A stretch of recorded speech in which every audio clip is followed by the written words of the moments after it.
video vamos a hablar acerca de la oferta y la demanda. Primero vamos a determinar o vamos a entender qué son. Y entonces la oferta y la demanda son las dos fuerzas que hacen que la economía de un mercado funcionen. Es decir, estas dos fuerzas son tan grandes que tienen la capacidad de hacer que un mercado funcione. Se refiere al comportamiento de las personas al momento de interactuar unas con otras en un mercado competitivo. Es decir, cuando vamos a hablar de oferta y demanda, estamos diciendo que es el momento donde tanto las personas que compran como las que venden tienen la capacidad de ponerse de acuerdo y entonces establecen un precio para que entonces pueda existir el mercado. Antes de seguir hablando de la oferta y la demanda, necesitamos entender entonces qué es el mercado. El mercado es el proceso mediante el cual los compradores y los vendedores de un bien interactúan para determinar su precio y su cantidad. Normalmente se hace en un periodo de tiempo determinado. ¿Cómo es que funciona el mercado? Es un momento, que tal como vemos acá, es un momento donde tanto un oferente o un demandante, es decir, un comprador y un vendedor, se ponen de acuerdo y van a establecer un precio y una cantidad que van a comerciar. Por ejemplo, vamos a poner un par de zapatos y entonces una persona está dispuesta a vender sus zapatos y otra persona está dispuesta a comprar sus zapatos. En el momento en que estas dos personas se ponen de acuerdo en el precio que van a pactar para este par de zapatos, ese momento se le conoce como mercado. Entonces veamos, un mercado es un grupo de compradores y vendedores de un bien o un servicio en particular. Es decir que el mercado no solo va a ser un lugar físico, sino que también puede ser un lugar virtual y también puede ser un momento. Una vez exista un comprador y un vendedor, estamos hechos. Entonces dice, los compradores son el grupo de personas que determinan a la demanda del producto y los vendedores son el grupo que determinan la oferta de dicho producto. Por eso decimos que la oferta y la demanda son las dos fuerzas más grandes, porque entonces los compradores y los vendedores, o sea, los oferentes y los demandantes, se ponen de acuerdo para transaccionar ciertos bienes o servicios a ciertos precios y eso nos va a ayudar entonces a encontrar el equilibrio de mercado. Entonces vamos a determinar o vamos a entender bien qué es la demanda. La demanda, me dice la definición, son el grupo de compradores que determina el producto, es decir, la cantidad demandada de un bien determinado es la cantidad de ese bien que están dispuestos a adquirir los compradores. O sea, los demandantes o los compradores son aquellos que están dispuestos a comprarlo. Si por ejemplo están vendiendo una moto y yo no estoy dispuesta a comprar la moto, yo no soy parte de la demanda porque no estoy dispuesta a comprarlo, es decir, no me interesa. Entonces no puedo ser contabilizada como demanda. Pero si por ejemplo están vendiendo una computadora y yo sí estoy dispuesta a comprarla, yo sí paso a ser parte de la demanda. En otras palabras, quiere decir la cantidad de un satisfactor que una persona desea comprar en un periodo de tiempo determinado en función del precio, del ingreso, de los precios de otros satisfactores y de los gustos de la persona. Es decir que la demanda, yo puedo hacer una compra o alguien puede hacer una compra, pero para hacer esta compra necesita entender o determinar 4 aspectos bien importantes. Primero, que tenga un buen precio el producto. Segundo, que tenga la capacidad financiera para adquirirlo.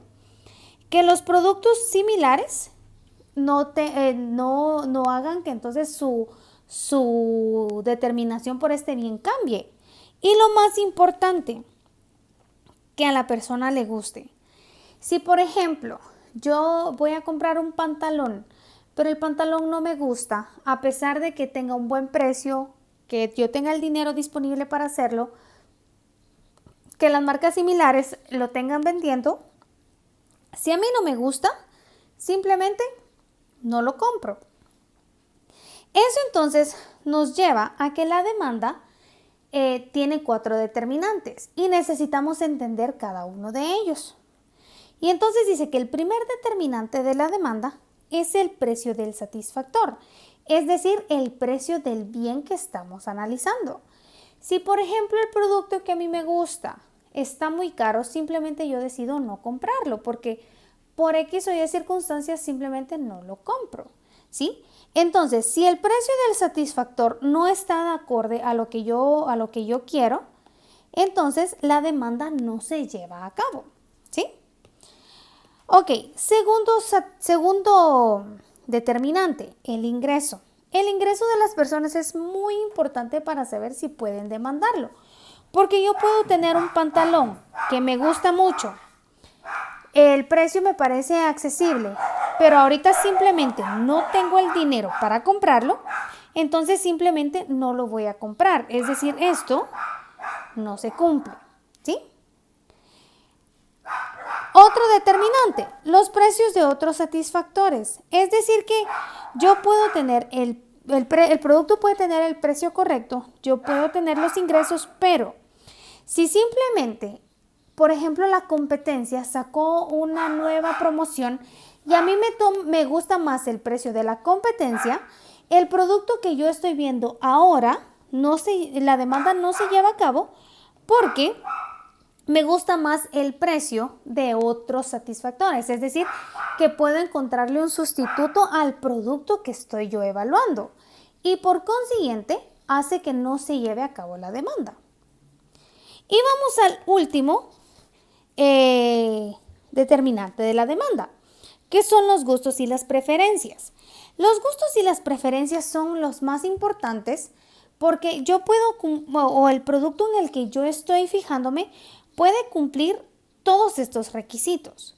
Pero si simplemente a mí no me gusta, la demanda no se puede llevar a cabo. Esos son los 4 determinantes de la demanda. Ahora vean, es muchísimo más fácil medir a estos 3, pero al último no se le puede medir porque los gustos cambian constantemente. Y ustedes se han dado cuenta, conforme van creciendo los gustos han cambiado bastante.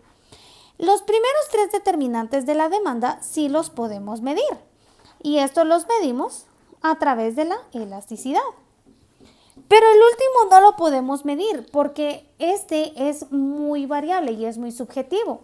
Y puede que a mí sí me guste, por ejemplo, un producto, pero la persona con la que voy haciendo compras no. Y entonces pueda que los gustos de esta persona influya en mis decisiones de compra. Por eso es de que los gustos y las preferencias son más difíciles de medir. ¿Y cuál es entonces la ley de la demanda?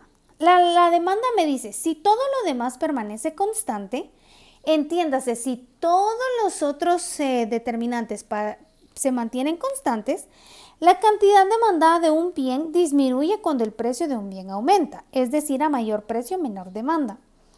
¿Por qué? Porque el producto mientras más caro se vuelva, en tiempos normales, un producto normal, normalmente la gente decide dejar de comprarlo. Y puede ser porque el producto tiene un sustituto, entonces decido el producto que yo quiero adquirir, digo, no me gusta porque está muy caro, entonces busco un sustituto que esté más barato. Por eso me dice la ley de la demanda, a mayor precio, menor demanda. Mientras más caro esté el producto, menor será la cantidad de compra que yo quiera hacer, porque entonces me va a representar más gasto y pueda que también mis ingresos ya no me den para comprar ese producto. Y entonces, si ya decimos que la ley de la demanda es a menor precio, mayor demanda y a mayor precio, menor demanda, ¿cuál es el comportamiento de la curva? Entonces se dice que la curva tiene una pendiente negativa inversamente proporcional. Y que tiene una pendiente negativa. ¿Cómo así? Recuérdense que cuando nosotros hablamos de variables, siempre vamos a tener una variable dependiente y una independiente. Si estas variables van en sentido contrario, entonces se crea la curva negativa. Y así es como funciona la curva de la demanda. Como el precio está aumentando, la cantidad va a ir disminuyendo y viceversa. Si el precio disminuye, la cantidad aumenta. Por eso, si por ejemplo nosotros viéramos en una tabla la demanda, vemos que el comportamiento del precio tiende hacia el alza y al mismo tiempo la cantidad demandada tiende a la baja. ¿Por qué? Porque lo que está pasando es que como tienen variables inversas, es decir, cuando una gana, la otra automáticamente va a perder. Si nosotros quisiéramos graficar esta tabla, podríamos ver entonces que aquí tenemos a los precios, tenemos aquí las cantidades y entonces mi pendiente sería una pendiente negativa. ¿Por qué? Porque conforme la cantidad va a ir aumentando, el precio va a ir disminuyendo. Pero si el precio cada vez aumenta más, entonces la cantidad demandada disminuye. Entonces decimos que tenemos que para la demanda, nuestra pendiente será negativa.